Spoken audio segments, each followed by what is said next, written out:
Well, good morning, everybody. Good morning and wahoo-wah! That's what I like to hear.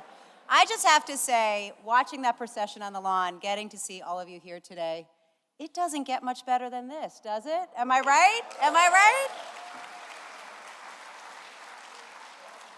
For those of you who I haven't had the pleasure of meeting yet, my name is Lily West. I am the president and CEO of the UVA Alumni Association, and I am delighted to welcome you back to grounds on this spectacular morning for reunions.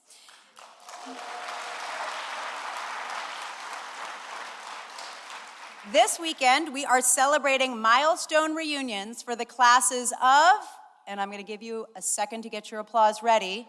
Drum roll, please. 2020? They're sleeping. They're all sleeping. 2015? 2010? 2005? 2000? 1995? 1990? 1985?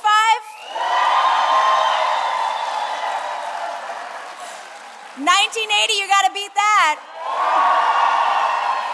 All right, I know it's coming. 1975.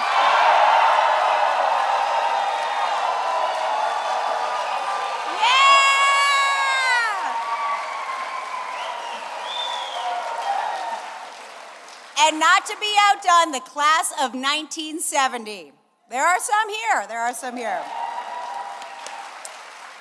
So thank you all so much for being here. We certainly don't take this opportunity to come together at this special time in this special place for granted.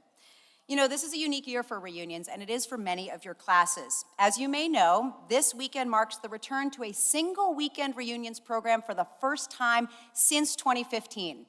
And I am thrilled that we can bring alums across generations back on grounds for one weekend of festivities. And that's gonna be on full display tonight with class dinners on the lawn. We got the tornado warning out of the way last night, so we're good.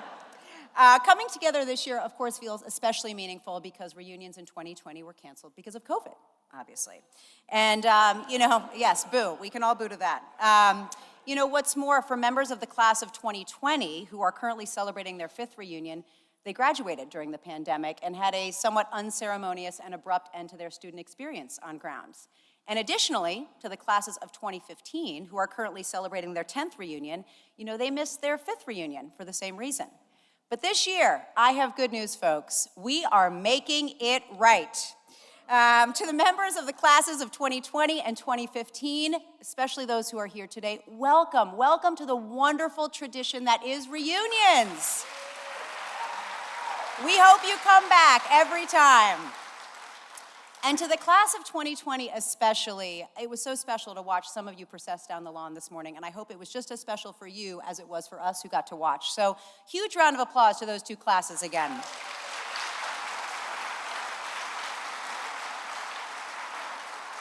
But I do have another confession. We have something else we have to make up for. So this weekend, we have the honor of celebrating members of the class of 1975 who are celebrating their 50th reunion.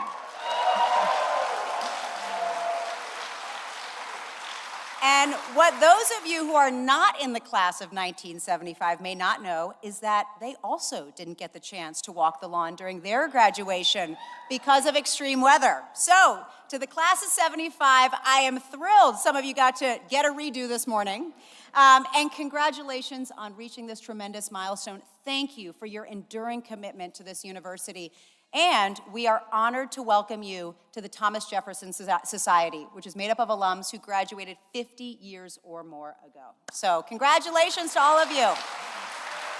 I'm actually gonna ask the class of 75 to stand. Can you guys stand so we can applaud you again?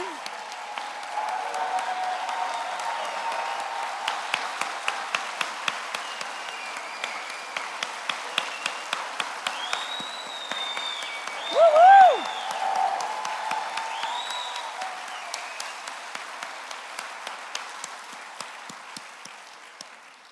You know, I often say that the work of alumni relations is a team sport, and so I'd be remiss if I didn't acknowledge some of the many people that work together to make this weekend possible. First, our dedicated alumni volunteers, many of whom are in the audience today. Thank you, thank you, thank you. This weekend would not be possible without you. I also want to make sure that I recognize what I call the invisible army, all of the students and the staff from partners across grounds who work long hours leading up to this weekend and especially long hours this weekend. Thank you for your hard work. And my request to each one of you here today is if you see someone checking you in or helping you with a question, just give them an extra thank you because they're pulling some long hours today. And last but not least, yeah, let's clap for the staff and the students. All of our university partners who made this weekend possible, they are so collaborative and creative, and it's so much fun to work with them. So now, before we welcome our keynote speakers, I would like to invite my friend and colleague, Mark Llewellyn, to the stage, the university's Vice President for Advancement, to recognize some of these amazing reunions volunteers. So Mark, the floor is yours.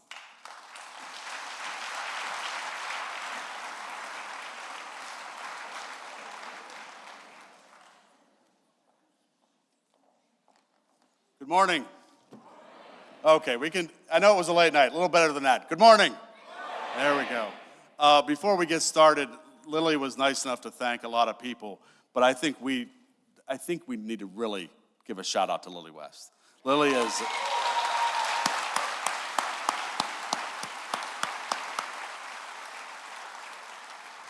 an amazing partner and a good friend, and Lily, we do appreciate everything that you do as well. I have to say, we have about 1,400 events a year, and this is my favorite event of the year for one reason. It was also the first event that I ever attended when I came to the university in the spring of 2014. And there's a little bit of a funny story behind it, because my predecessor, Bob Sweeney, was here at the time, and he was planning on giving out trophies like we're going to do here in a few minutes. And he got stuck in D.C., and I had been on the job 3 days. And Bob called me and said, you know, Mark, it'd be great if you could fill in for me. And I admitted to Bob that I was a little bit nervous. I said, Bob, literally, I don't know anybody. I don't know where the bathrooms are. And literally, I'm afraid I'm going to screw something up and say campus, not grounds, or senior, not fourth year. And I will never forget what Bob said to me. There was a long pause after that, and Bob said, Mark, you're going to be completely fine. But if you screw up, they will never let you forget it. And so, again, always a joy to be here today. I have 3 roles here this morning. First, to thank a few folks. Second, to share some staggering numbers. And then to give away some big hardware here that we have to my left. So let's start with some thanks. First, I want to echo what Lily shared here a few minutes ago and thank the folks who've been involved as reunion giving volunteers this year. And the time that you put in, the amount of effort that you do to reach out to people, to do what I do for a living, ask people for money, and many other things, we just couldn't be more thankful for everything that you do. So if you were a member of a reunion giving committee this year, I would like to ask that you stand so we could recognize you.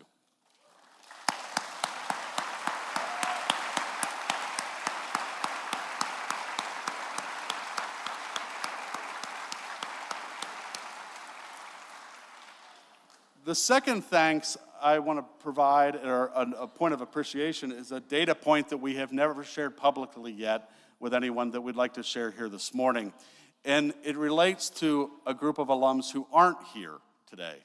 And so many of you walked the lawn many years ago, but this group of alums just walked the lawn 2 weeks ago. And that's the class of 2025. And the point I want to share, which is really staggering to me, is the amount of involvement and participation and giving that our fourth years gave this year. This just blows me away. 2,200 members of the fourth year class gave this year, which is the highest number ever in the history of the university since we've been tracking this, and 51% of the class, which has broke the record that has stood for over 20 years. So even though they're not here and just graduated, I think we should recognize those young alums as well.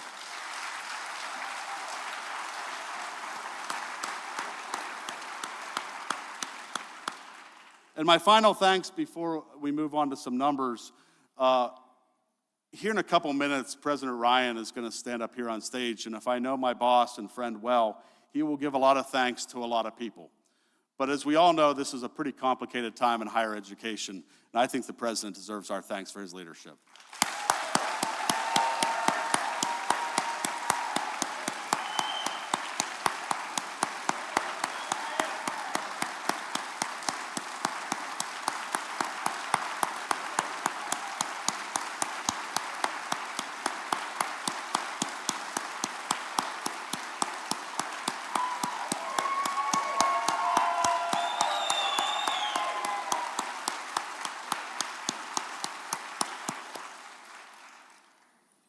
Thank you, and if I was a little more strategic about that, I would have done that before my annual review was on Thursday. But Jim, thank you as well, and thank you for all you're doing. So I want to share some numbers here this morning, and then we'll get into the trophies. So I'm very excited to report the outstanding giving from all class years this year, and as of this morning, and literally I got an updated number about 6 a.m. this morning, the 12 reunion classes ranging from the 5th to the 60th have raised over $93.5 million, surpassing their goal by $33 million.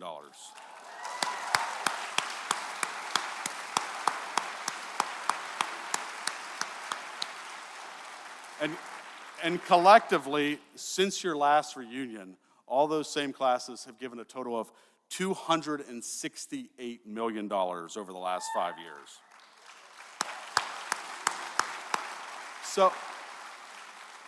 So all the classes did extremely well. We are working on a few classes with participation rates. We are pretty close to those goals. I would not be doing my job if I didn't say we had 30 days left in the fiscal year. And so we will be receiving gifts up until June 30th. And I did hear again this morning that we're only 371 donors away across all classes for hitting our overall participation goals, and I think we will get there. If those numbers weren't impressive, I do just want to go a bit deeper here and a little bit more granular. From the classes represented here today, 1,267 people have given for 25 years or more, 341 have given for 35 years or more, 15 have given for 45 years or more, and 8 of you who are here this weekend or participating in some capacity have given for 50 years in a row.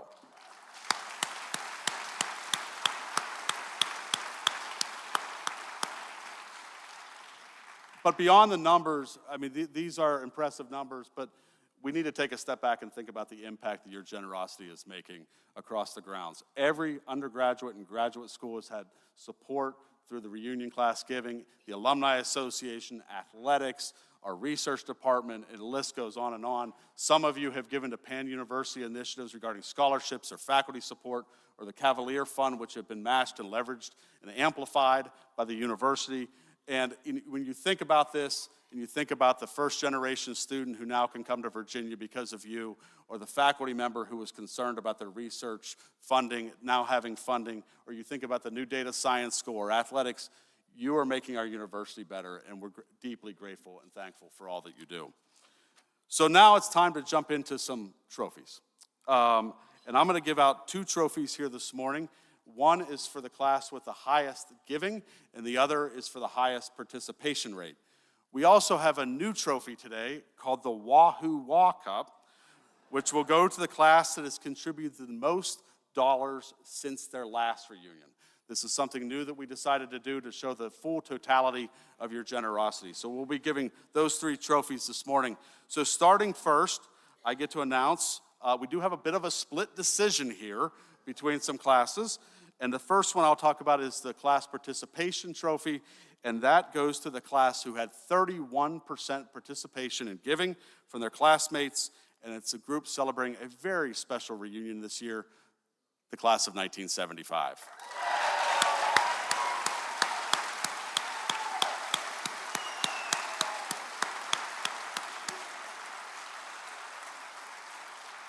So now I'd like to invite Ken Botsford, Kate Reed-Ezel, and also Chris Dawson to join me on stage to receive the trophy.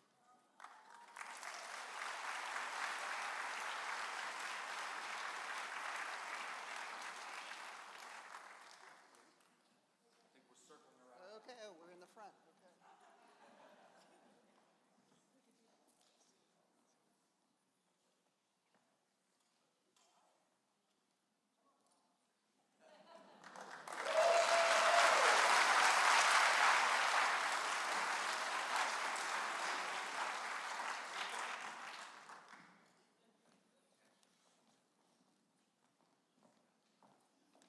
we've all seen a few people drink from those cups later in the evening, so if they do leave, please try to bring them back.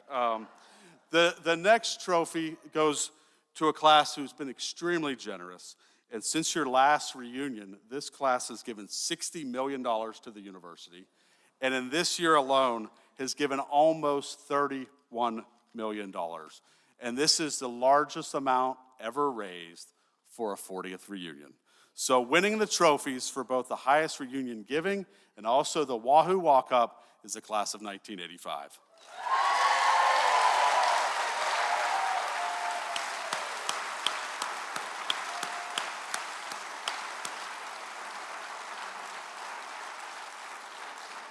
I'd like to invite the class giving chairs for this year, for the class of 85, that is Joe Thomas, Jane Bradshaw, and my colleague Lee Burley Harper up to the stage.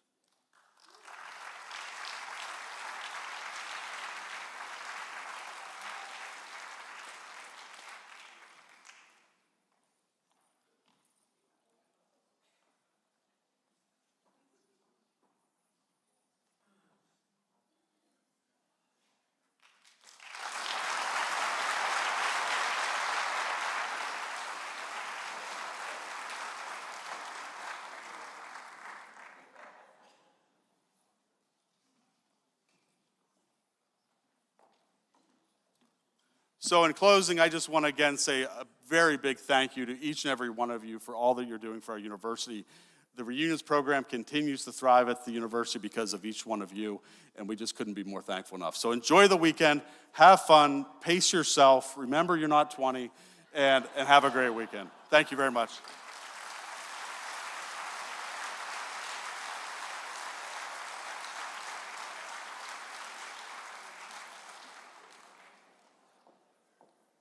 Well, thank you, Mark. It is fun to give out hardware, and this is pretty impressive. So, each year we recognize the accomplishments of our amazing Reunions volunteers with 2 trophies related to Reunions attendance. The first, the Metcalf Cozart Cup, is named in honor of the Cup's original owner, Professor Metcalf, and as many of you know, Wayne Cozart, who pioneered the UVA Reunions program as we know it today. The Metcalf Cozart Cup recognizes the class reunion committee with the highest attendance percentage at reunions. The second attendance trophy, the Loving Cup here on the end, dates back to a reunion celebration in 1913 and is awarded to the class with the highest overall attendance percentage at reunions. This year, I am very excited to present the Metcalf Cozart Cup to the class of 1985 with more than 80%.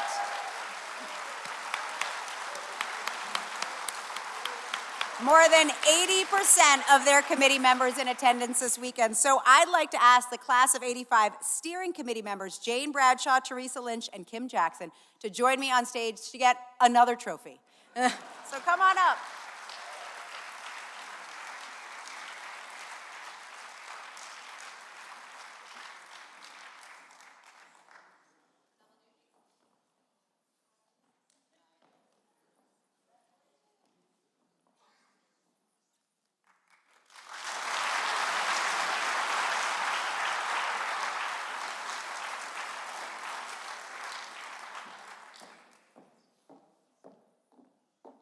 And now for the Loving Cup.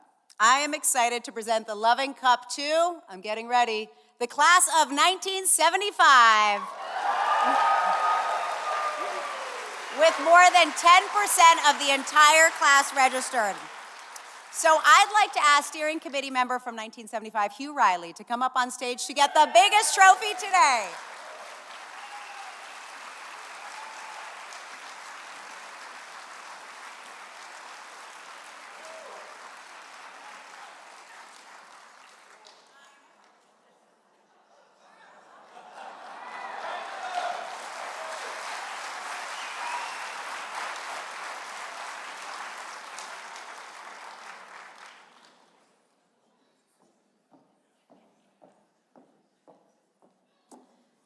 Now for what you all have been waiting for. In just a few moments, you're going to hear from the university's 9th president, Jim Ryan, who will join us in dialogue with Peter Grant. As many of you know, Peter is a 1978 alumnus of the College of Arts and Sciences, a 1986 graduate of the Darden School of Business, An emeritus member of the Alumni Association's Board of Managers, thank you, Peter, along with many other volunteer leadership roles he has held around the university. But perhaps most impressively, he is the proud parent of 4 UVA graduates and the chair of the university's Honor the Future campaign. But before President Ryan and Peter take the stage, I would like to share a short video about the Honor the Future campaign. So let's watch. If you had to capture it in one word, the defining feature of an education at UVA is vibrancy. To me, education is everything. It's deeply personal for me. All these different kinds of people with all these different kinds of ideas come together and learn from one another. The purpose of seeking an education is empowerment, but the key is really what you do with that empowerment. You can keep it to yourself or you actually can give it to others. The atmosphere at UVA is phenomenal. It's unlike any other school, really. Our students are really amazing individuals. They see each other as teammates, as collaborators. UVA expects all of us to just pour out everything we have into the interests that really make us us. It is world-class academics, but also faculty who care about students as people. My goal for my students really is mastery. Allowing the content and the material that we talk about to actually transform them, literally, not just philosophically. We want them to be able to excel in anything they choose to do. UVA had the opportunities that other schools were not offering me. The support, the financial aspects of it were incredible. We make sure that we can welcome people regardless of where they come from and regardless of their ability to pay the cost of their education. To bring students to UVA, to make this education that I think is really the best education around, accessible to everyone who has the talent and the desire to join us is absolutely critical. The opportunity to be at a place like the University of Virginia, to meet new people, explore, learn, and gain an education, you can't measure it. The more that we can do to continue to welcome students regardless of their backgrounds and to make it possible for them to attend the University of Virginia, the better off we are going to be as a university. Students can't be their best if they feel like they don't belong. Students need to feel like this is their home. The expectation to provide that voice that you have is easy to do because of the support you have. People have made sure I have what I need to succeed. Donors are my professors, faculty, and staff. This place is incredible. There is this responsibility to really pave a future that is really equitable for everyone. This is how we make our mark on the world, bringing students here from everywhere and making them part of a singular community that I think shapes them for the rest of their lives. Every student that leaves UVA leaves with a sense that they want to make the world a better place. I know these are aspirational goals, but if anybody's going to prepare me to do it, it's going to be UVA. I hate to be cliche-ish. It's kind of cliche. I think it's really true, though. And hopefully this doesn't come across as cheesy. What makes UVA special is the people. I just love to see students maximize their opportunities. The university actually expects leaders out of their students. What makes a UVA education unique is the combination of experiences that students have. UVA is a place where students surprise themselves. It's a place where remarkable people do more together than they could do alone.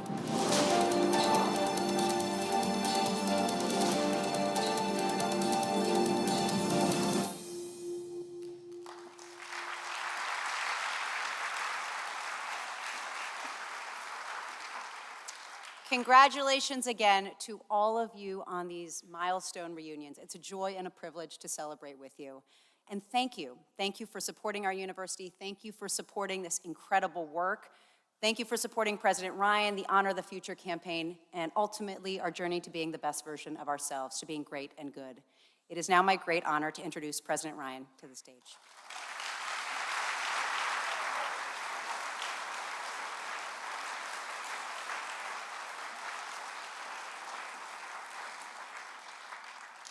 Good morning, everyone. So as I was sitting in the audience, I had two thoughts. The first is, given that earlier ovation, the smartest thing I should do is say thank you. I hope you have a great day, and sit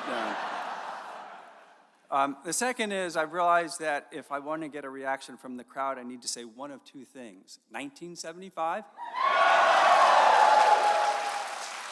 or 1985. In any event, to my fellow alums, welcome back. I am thrilled to see so many of you here. Congratulations in particular to our newest members of the Jefferson Society who are part of the class of 1975. Okay. You see how this is going to work.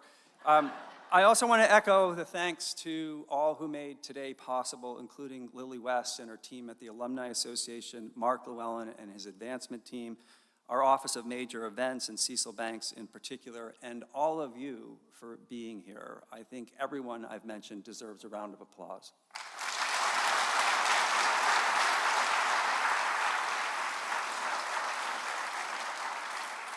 So I'd like to start by taking a moment to remember President Emeritus John Castine.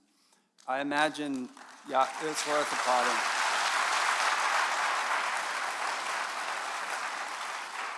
I imagine many of you knew him, or at least knew of him, and so you realize that the UVA community has lost a true giant. In many ways, he shaped UVA into the place we know today. He helped make UVA both more accessible by committing to meeting 100% of the financial need of students, and he promoted excellence in research, teaching, and healthcare. As he said, UVA should be a place of unapologetic ambition, and he helped to ensure that it was. On a personal level, he was a true friend and an invaluable advisor to me. From our first call when I was contemplating whether to take this job, or our last visit when I went to see him in the hospital. We are all the beneficiaries of his leadership, and I know he will be dearly missed. So here's the plan for this morning in my remarks. I'd like to take a few moments to talk about current events in higher education, given the blizzard of activity from Washington, D.C., and then pull back a bit to talk about where we are as an institution. I'm tempted to say that the theme of my remarks is captured in the opening line of A Tale of Two Cities, but that's a little melodramatic. In any event, after my remarks, I will sit down with our remarkable campaign chair, Peter Grant. You heard a little bit about him.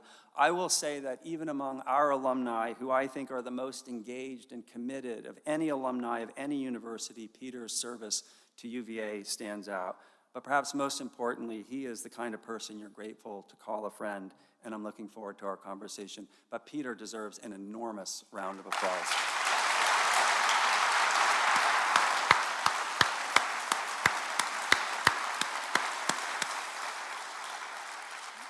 Okay, part one, the higher education landscape. This is a volatile time in higher education, to say the least. Between executive orders, notices, and decisions by federal agencies and proposed budget legislation that passed the House and now will be taken up by the Senate, we're facing a number of challenges and uncertainties. I'll just mention a few key ones. First, federal funding for research is at risk.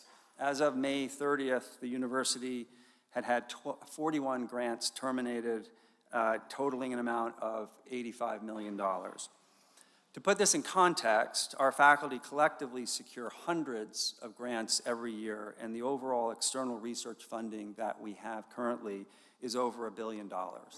These losses that we've experienced are a hit for sure, but they're not nearly as dramatic as across-the-board funding freezes that you've probably been reading about at other schools. That said, we've created a contingency funding pool to help bridge the gaps or mitigate the decline in funding.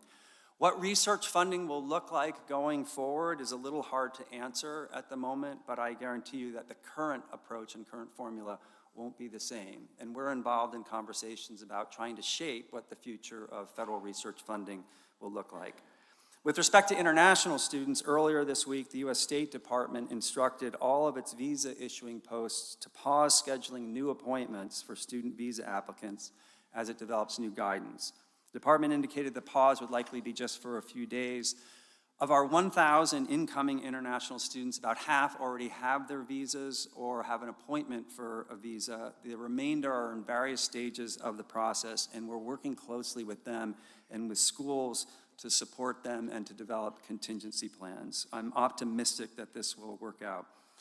On the legislative front, the recent budget bill has, among other things, significant cuts to Medicaid, which would have a very big impact on our health system. It also changes some of the rules around Pell Grants and other student loans, which could impact a number of our students who receive federal financial aid.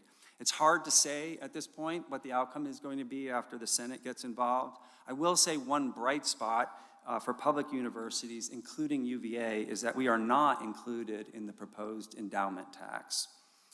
In addition to these actions, there have been executive orders on DEI and transgender care, along with resolutions by the Board of Visitors on the same topics, and we've been working on these issues as well. Our approach to all of this has been multifaceted. We have a group working hard to stay on top of all the activity and to develop a response or at least a contingency plan. My colleagues have been working directly with those who have been impacted, whether faculty who have lost grants or international students who don't yet have a visa. We've been communicating regularly with our community through various channels, including an FAQ page that we regularly update. We remain committed to both following the law and our values, and we are doing what we can to protect and preserve and advance the core activities of research, teaching, and patient care. More generally, I will tell you that at every step of the way, there's one question we ask that guides every decision we make, which has been true since I started as president. This is a question my team and I ask every day. What's in the best interests of UVA? It's not always easy to answer that question, and there are occasional disagreements about the right answer, but that question has been and will continue to be our North Star. Which brings me to the second half of my remarks. The waters are undoubtedly choppy at the moment for higher education, including for UVA, but UVA is a very strong ship. Instead of just taking my word for it, I thought it might be useful to share some numbers and rankings that I think tell the story. The first set of numbers are about applications, which, if you put it in business terms, gives you a sense of whether people are still interested in our product. I would say the answer is overwhelmingly yes. Undergraduate applications have increased by 60%, 60%, since 2018. To put this in absolute numbers, in 2018, 40,000 students applied for admission. This year, 65,000 students applied for 4,000 undergraduate slots. I know. 10,000 of those applicants were from first-generation students. And in fact,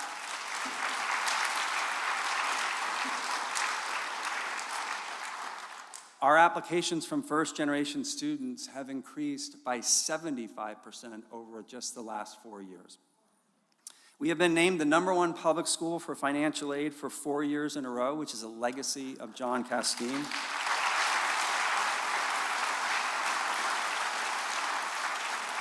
And we remain one of only 2 public universities to meet 100% of a student's financial need. We were ranked #1 in the country, whether public or private, for protecting and promoting free speech by the Foundation for Individual Rights in Education.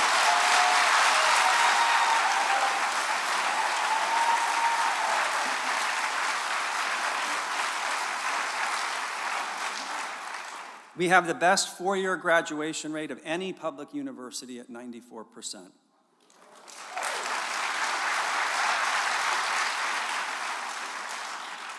"95% of our graduates are working or pursuing additional education within 3 months of their graduation, and their average starting salary is $85,000 a year.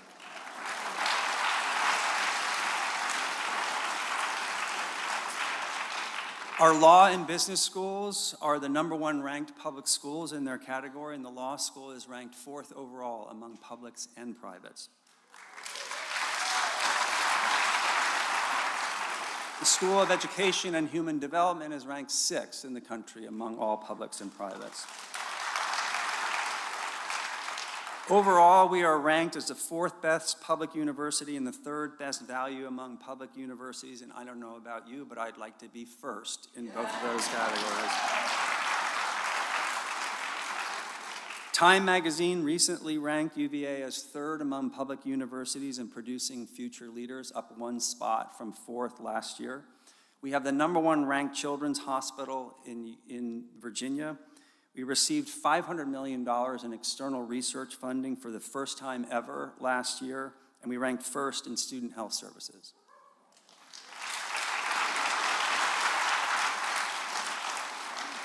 For the last 2 years, we've finished in the top 5 in the Director's Cup in athletics, which is an overall assessment of performance across the athletics department.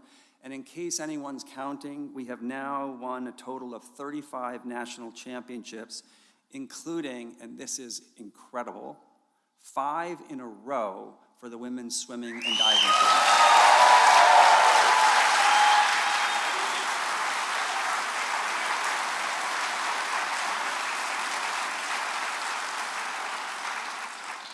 We hit our campaign goal of $5 billion 18 months early and are closing in on 6.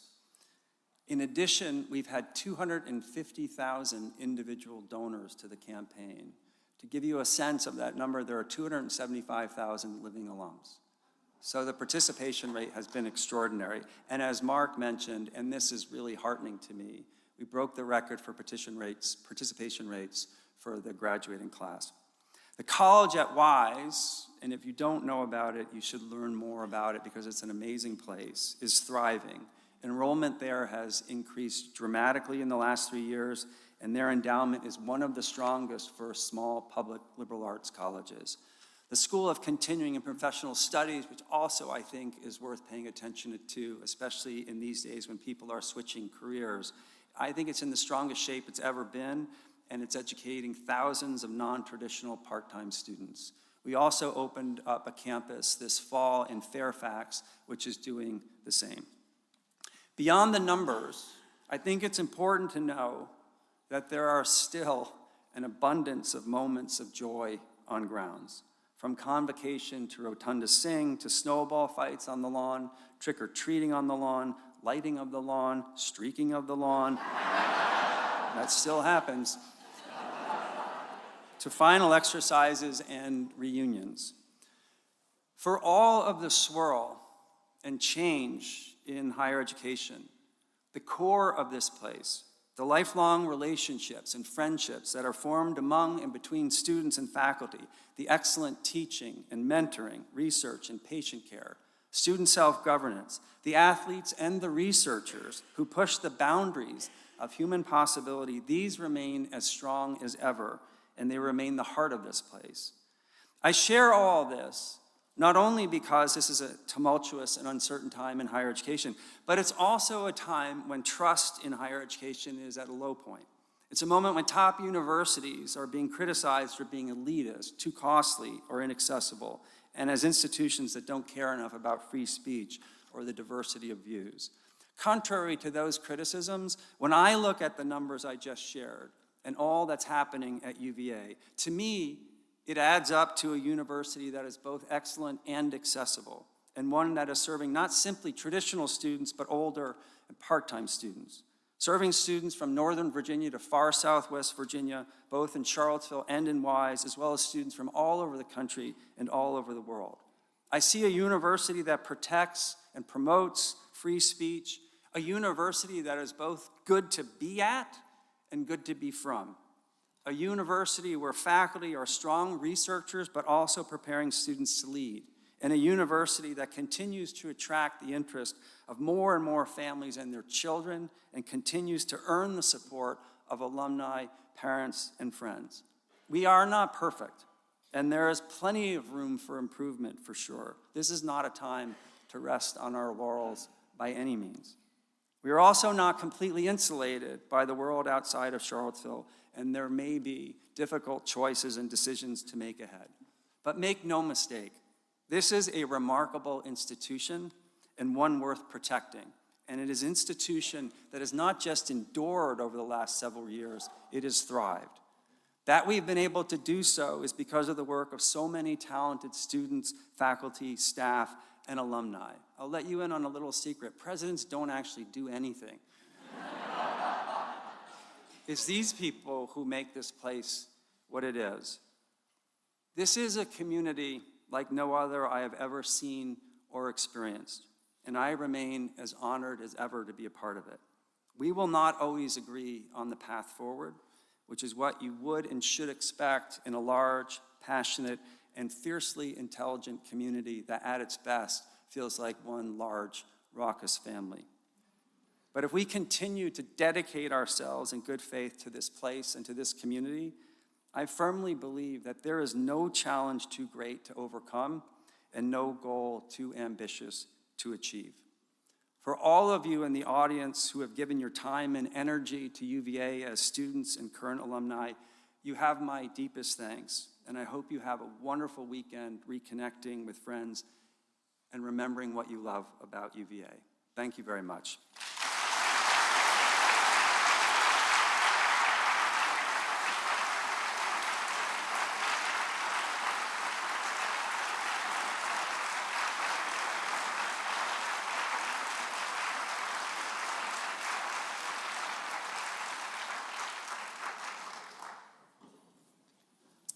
Thank you, Jim.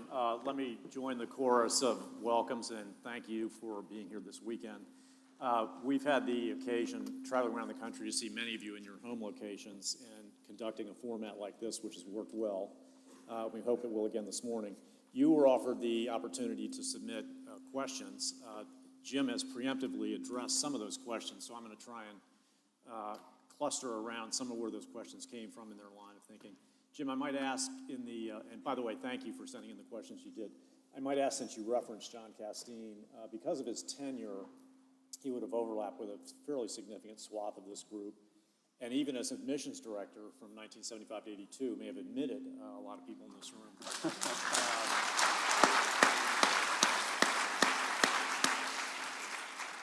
Having occupied this chair as he would have for 20 years, what do you think he may have envisioned in launching the first two capital campaigns of Virginia, given what he saw coming in the future? Yeah. So I think what John did was visionary at the time and has created an incredibly strong foundation for UVA. I think what he saw, which was happening and continued to happen, was a decline in state funding for public universities, not just at UVA. And he realized that to maintain UVA's excellence and to increase it, we were going to have to rely on private philanthropy. And he really started the tradition of private philanthropy. So, and the percentage of funding that we receive from the state is less than 10% of our overall budget. The state also funds capital projects, which is a huge advantage to public universities. But you can see why the need to rely on private philanthropy has only increased over time. And John saw that coming. And to his credit, he worked hard to raise funding that helped create an endowment that is now over $10 billion. Thank you. You addressed government funding cuts, the recent BOV directives on DEI and what have you. I'm going to move past the third category for which there were a lot of questions. And I was going to draw upon this wonderful Raphael work that's behind this screen, the School of Athens. I don't know if those of you remember it. Symbolic of the free exchange of ideas from the philosopher, the scientist, the mathematician. Yeah. And so there were a lot of questions from this group about setting aside the near-term challenges. How do you think Virginia is positioned for what the future is going to look like in higher ed? Generally, or with respect to? Generally. I think we're well positioned. I mean, like I was saying, I think our foundation is incredibly strong, and I also think we're well positioned to tackle some of the, not just challenges, but opportunities. And the campaign has been an enormous help in that regard. So if you think about the foundation of the university, modern universities are really complicated places, but at bottom, it's really simple. If you want to have a great university, attract great students and attract great faculty and provide them the support they need to do their very best work. And through the campaign, we have been able to raise over $1 billion in endowment funding for scholarships and for endowed professorships. So we've raised funds for 800 new scholarships and 200 faculty chairs. The reason why that's important is not only does that help us attract and retain great students and faculty, but if you're pulling from the endowment to pay for scholarships or financial aid and to pay part or all of a faculty salary, you're not pulling from tuition.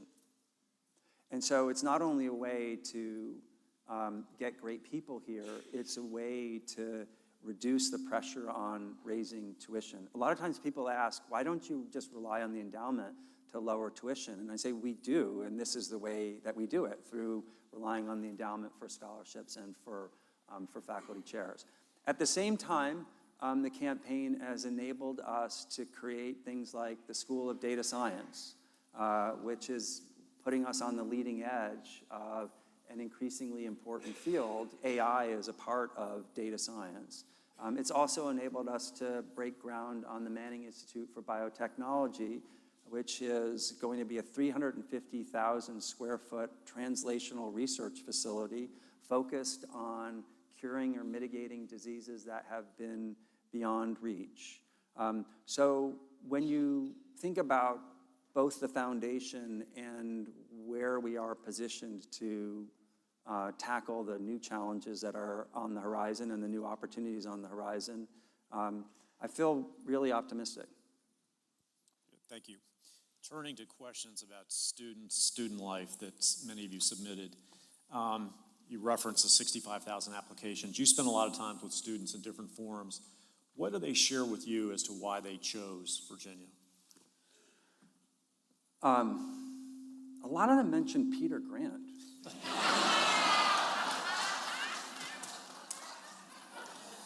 What a setup.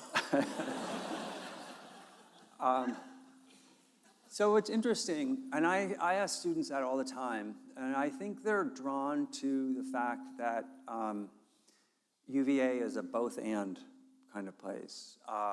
There are some schools that are great at academics, not so great at athletics. There are some schools that are great at athletics, not so great at academics. There are some schools that are really large and some schools that are really small. And UVA is both great at athletics and great at academics. It is big enough for you to pursue any interest you would like, but it's small enough to feel like a community. And I think the students I talk to are interested in getting a great education and frankly having a good time. Then there's nothing wrong with that.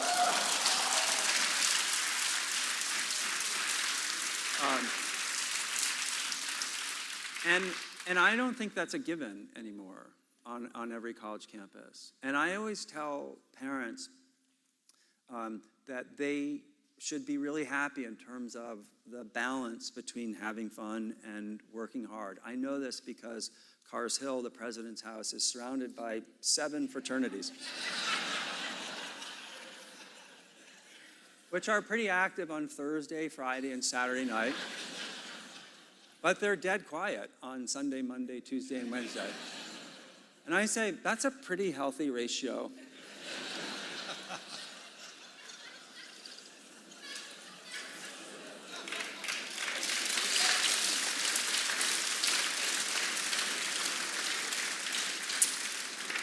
Several questions also, the broad category of student life. You've made a priority of there being housing for second-year students, and some rationale behind that. Talk about that a little bit, if you would. Yeah, so one of the things I discovered early on was students would arrive in late August, and by mid-September would be scrambling to find where they were going to live the next year, which is both stressful and also does not allow students to take advantage of the incredible opportunity to meet people from literally around the world. It's hard to know who your best friend is going to be after just 5 weeks. And so we thought it would be great in terms of solving that scramble, but also taking advantage of the amazing diversity among the first-year class, diversity across basically every dimension imaginable, and give students the opportunity to get to know each other before deciding who they're going to live with for their second year. So we have engaged on a project to create enough housing so that all first and second years will live on grounds.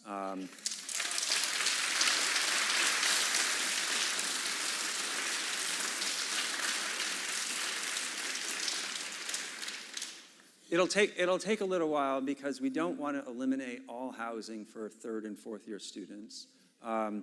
on-grounds housing. We don't want to eliminate housing for them, period. So we need to build about 1,600 to 1,700 new beds. Thank you. This is a broad category, but many questions, as you might imagine, for a variety of reasons. College athletics, the portal, NIL, conference realignments. Maybe some aren't aware of your role that's about to end with the ACC as your job as president of the University of Virginia. Maybe you could, in your choice of pathway, talk a little bit about that and what it means to UVA. Well, I mean, what I would say, which is good news, is that amidst all of the other volatile aspects of higher education and uncertainty, athletics has remained exactly the same. It's like a bedrock, no changes whatsoever. Like nothing to see here. So I think that the changes that have happened in college athletics over the last 5 years have been astonishing, but I'm cautiously optimistic for the future. I will make a very long story short.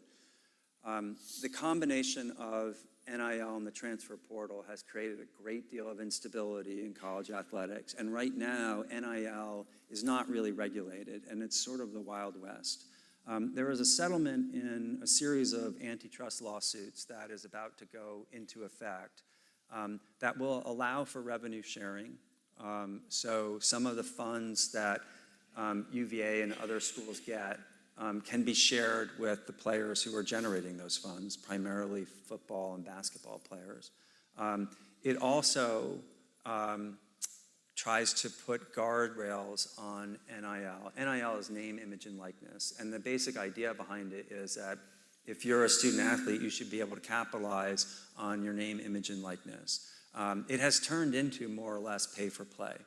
And the idea with the settlement is that it's going to be actually commercial NIL. So an arm's length transaction where if it really is worth money to pay you to endorse sneakers or used cars, that's fine. That is going to be the key part of the settlement because that's the part right now that is driving a lot of the craziness in college sports. I say I'm cautiously optimistic about this settlement because I think having a cap on the revenue share with student athletes levels the playing field. And if there are real guardrails around NIL, I think that will also take that largely off the table. What makes me cautiously optimistic is that the NIL restrictions are not going to be enforced by the NCAA, but instead by accountants. And I put a lot more faith in accountants.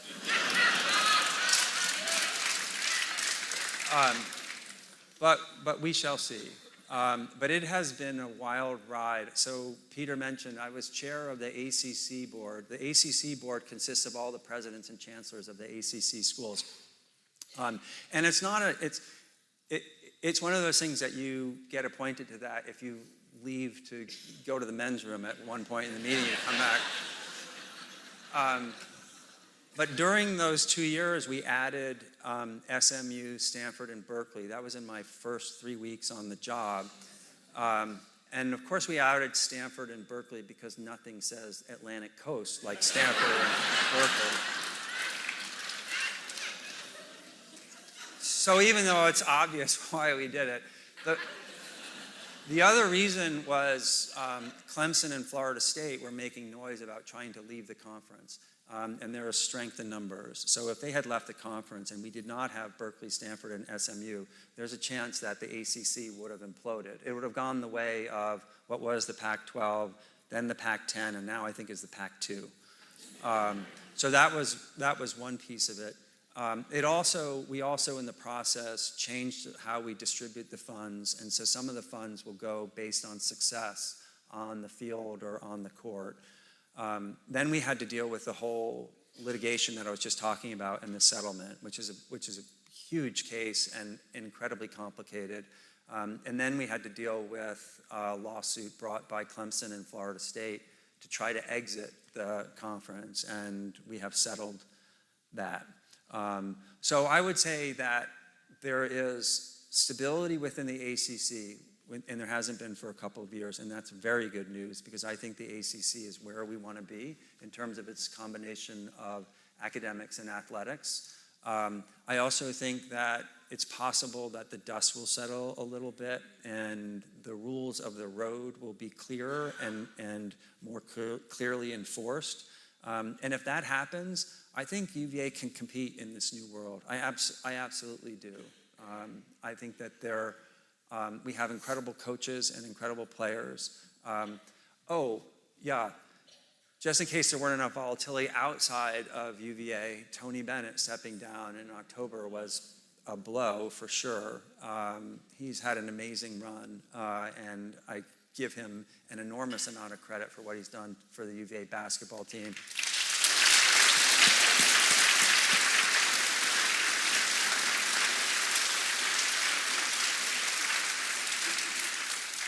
I was asked once by a group of students, what's the worst mistake you've made as president? And I said, oh, that's easy. I should have resigned immediately after the men's basketball team won the national championship in 2019. I'm very excited about Ryan Odom. I think he's a perfect fit and the perfect successor to Coach Bennett. So like I said, long story short, I'm cautiously optimistic about the future, but anyone who says they can tell you what college athletics is going to look like 5 years from now has not been paying attention to the last 5 years, so stay tuned. Thank you, Jim. A couple more questions.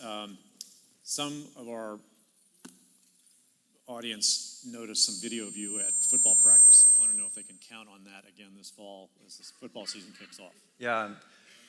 It seemed like a great idea at the time. But I would say running sprints when you're 58 is not actually a smart idea. I take that as a no. No, it doesn't actually mean that. I probably will do it again. Well, we want to be able to keep our friends here all on schedule because I know there are other events for people to go to. Many of you will recall when Jim was appointed and was coming into his role in mid-year 2018, I should say.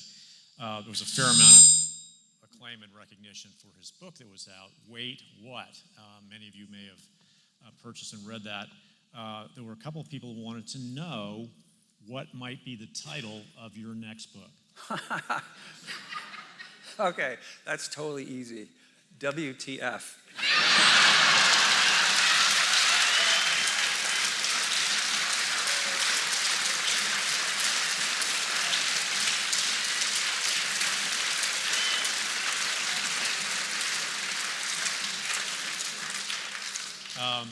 An appropriate ending, and with that,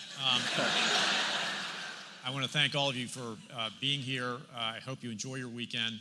Thank you for sending in your questions. I'm sorry we couldn't get to all of them individually. It's very hard to do, but we tried to channel things between Jim's remarks and what I amalgamated to cover some of the things you were interested in. And thank you for all of your support throughout the campaign as we traveled around the country to see you. And we look forward to seeing you back in Charlottesville again or where you live. Thank you for being here. Thank you, Peter. Thanks a lot. That was fun.